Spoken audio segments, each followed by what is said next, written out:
This is the Lone Crater YouTube. We hope this video helps.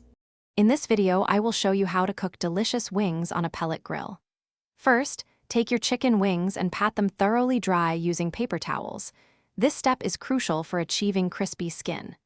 Next, season your wings generously with your chosen rub, ensuring every piece is well coated for maximum flavor. You want a good, even layer, making sure the seasoning adheres properly. Now, let's get our pellet grill ready for action. Begin by preheating your grill to a steady 225 degrees Fahrenheit. For that signature smoky taste, choose a smoke setting on your grill. This low temperature and smoke combination is key for tenderness and flavor. Arrange your seasoned wings in a single layer on the grill grates, ensuring there is plenty of space around each one for even cooking. Once your grill is preheated and smoking, place the wings on the grates. Smoke them at 225 degrees Fahrenheit for precisely 1 hour.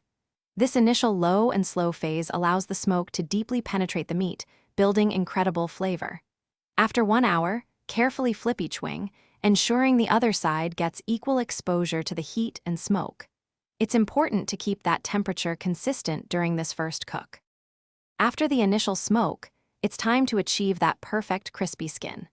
Increase your grill's temperature to a robust 400 degrees Fahrenheit. Continue cooking the wings for an additional 30 to 45 minutes, or until the skin is beautifully golden and extra crispy. Always use a meat thermometer to ensure the internal temperature of the thickest part of the wing reaches 175 degrees Fahrenheit for food safety and optimal texture. Thanks for watching. Consider subscribing if we helped you.